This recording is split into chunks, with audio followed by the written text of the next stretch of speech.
isso é informação, fez efusivos elogios à nova estrutura do CT, que continua em evolução, inclusive agora com a implementação do TechFoot. Explicaram para ele o que é o TechFoot, ele ficou encantado.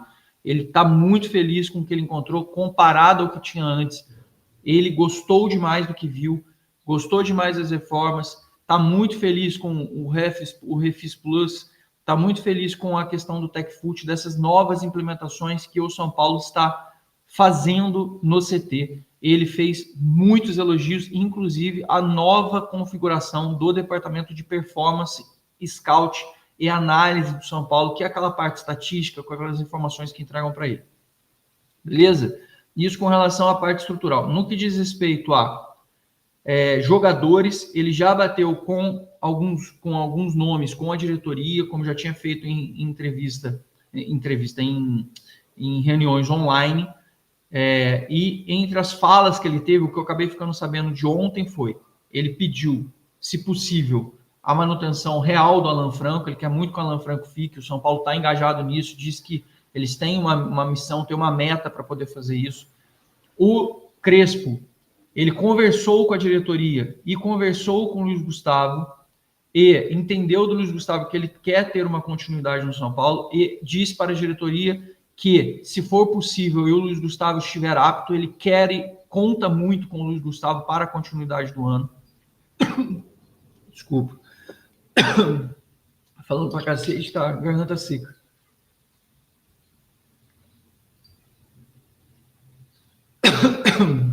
Desculpa, isso aqui, ó.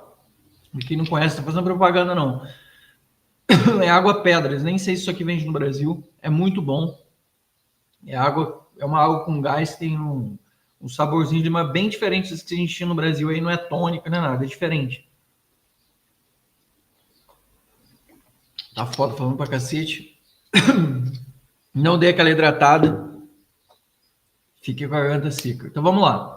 Continuando. Ele tem uma vontade de continuar com o Luiz Gustavo. Ele comentou sobre a perspectiva do Pablo Maia. A diretoria do São Paulo comentou com ele que hoje não existem propostas oficiais pelo Pablo Maia, existem sondagens e que a diretoria não acredita que vão chegar propostas nos valores mais dentro do que ele está esperando. E o Zubeldia, o Crespo, disse que, se possível, também manter o Pablo Maia. Ele gostaria muito de que o Pablo Maia fosse mantido no elenco do São Paulo.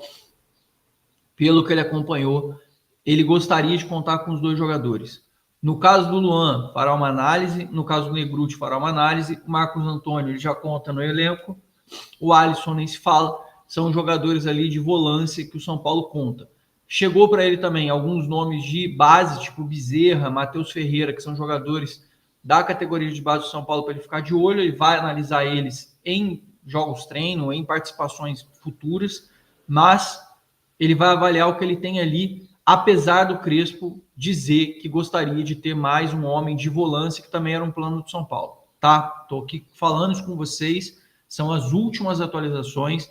Não é garantido nem que o Luiz Gustavo vai poder jogar, porque se trata de uma questão médica, e não é garantido nem que o Pablo Maia fique. De todo modo, o Crespo fez o pedido dele e falou, se possível, gostaria de contar com eles. Quem roda, que eu não falei nesse cenário, é o Bobadilla. Ele está meio descartável nesse momento. O Crespo disse que, por ele, ok fazer a movimentação do Bobadilla neste cenário atual do São Paulo entre jogadores de volância. No caso de zaga, o Juan Tressoldi, o São Paulo se colocou como já essa negociação quase que perdida, e o São Paulo colocou para ele como é que estava o cenário, e o Crespo falou, olha, pelo que vi, achei interessante, ver se dá para manter. O São Paulo reabriu as conversas, como eu vinha falando para vocês, o importante é acompanhar a cronologia. Eu já tinha dito para vocês que o Sassuolo estava num blefe. É aquela coisa de meio que trucar. Você já sabe que o São Paulo quer o jogador, você já sabe que o jogador quer ficar, mas o Sassuolo sabe que o São Paulo não tem grana para pagar agora, então o Sassuolo força a barra para que o São Paulo tire dinheiro do bolso. Quando ele fala, eu quero que ele volte, não vou mais negociar com você, é para ver se o São Paulo vai se movimentar de alguma outra forma. O São Paulo deixou claro para o Sassuolo, amigo, grana para agora eu não tenho, esqueça, eu não vou ter condição de pagar nada. O máximo que eu posso fazer é prorrogar esse contrato por mais 6 meses e ficar com ele aqui a partir de janeiro a gente conversar sobre grana. Dá para conversar? O Sassuolo no primeiro momento falou que não. O Juan Tressoldi encheu o saco dos caras, o agente do Juan Tressoldi que vai ter que passar por um procedimento jurídico, como a gente já comentou sobre esse assunto.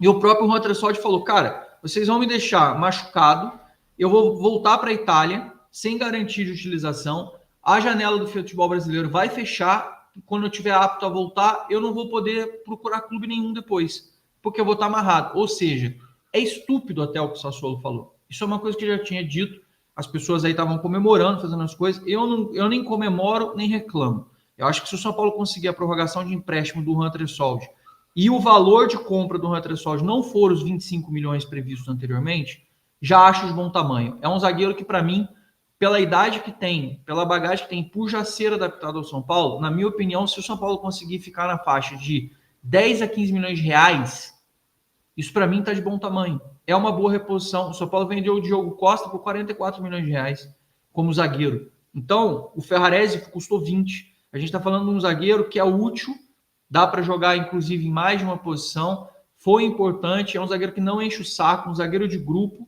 e que estava rendendo para o São Paulo, não tem um salário astronômico, é um jogador que, no meu ponto de vista, pode ter um rendimento interessante na hora da gente fazer a análise do que vai ficar. Para mim é sempre uma questão do preço que você vai pagar pelo jogador. O jogador ele é de razoável para bom. Dá para colocar que ele é bom. Ele não é excelente. Falaram muito bem do Mike para ele. O Mike é um dos que deve subir aí. O Felisberto deve fazer os treinamentos também, mas acho que deles todos, o Mike, até por jogar de volante e jogar de lateral também, ele pode ser uma perspectiva de jogar, até porque o Ferrarese, com a lesão do próprio Juan, ele não estando apto nesse primeiro momento, é bem possível que o Crespo só use o Ferrarese como zagueiro nesse primeiro momento e não gaste ele como o Zubeldia estava gastando como lateral direito naquela posição. No que diz respeito ao São Paulo, o Crespo continua, como já tinha falado para vocês, ele tem lá uns nomes de jogadores por posições que ele indica para o São Paulo. O Crespo sempre tem boas indicações. Eu, particularmente, sempre gosto das indicações do Crespo. Acho que ele é muito assertivo. Ele é meio que sniper. Todo nome que ele indicou lá atrás fluiu, deu certo. Ele que teve esse contato com os jogadores ontem, né? Lucas, Ferreirinha. Os caras, acho que lidam até diferente com ele, porque ele foi boleiro. Ao contrário do Zubeldia, que já é técnico há muitos anos, o Crespo foi uma referência mundial, inclusive dentro de campo. Tem outro nível de abordagem com os atletas. Eu particularmente, sou um cara que acredito que o jogador, ele às vezes olha para o cara com o Zubeldia, muitas vezes fala, mas na minha experiência, passei por isso, mas o cara não foi jogador, efetivamente. Ele chegou a iniciar a carreira e acabou abandonando muito cedo. Já o Crespo foi um cara que passou por grandes times na Europa, passou por seleção argentina, foi um mega artilheiro, jogou em grandes seleções, jogou numa grande seleção, jogou em grandes equipes e foi campeão pelo São Paulo, foi campeão onde passou, inclusive desbancando grandes favoritos quando pegavam o São Paulo. Isso tudo tem a sua conta, isso tudo tem a sua influência no final das contas, e ele teve uma boa abordagem, um bom contato com os jogadores ontem do São Paulo. Então, assim, ele fez os elogios, gostou do que viu com relação ao elenco, enxerga a carência, sim, de jogadores. Ele gostaria de ter, sim, 2 ou 3 nomes, como a gente já vem falando há bastante tempo.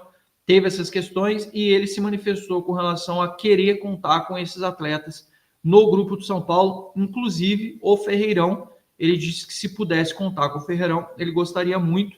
Como eu disse para vocês, o São Paulo vai fazer um esforço grande para não vender o Ferreirão nesta janela.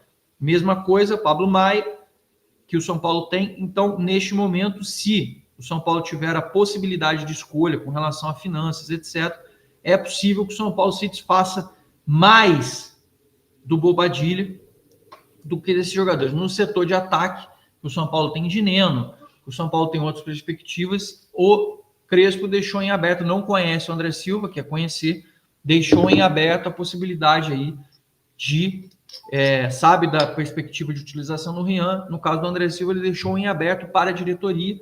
O André Silva, que segundo o jornalista Valentim Furlan, se não me engano, acho que é isso, se eu estiver errado, me perdoe, falou que ele recebeu uma proposta do Emirados Árabes, mas que nem chegou no São Paulo. Então, por que eu estou citando isso? Eu não tenho como confirmar. Se não chegou no São Paulo, eu não falo com agentes. É muito raro eu ter contato com algum agente.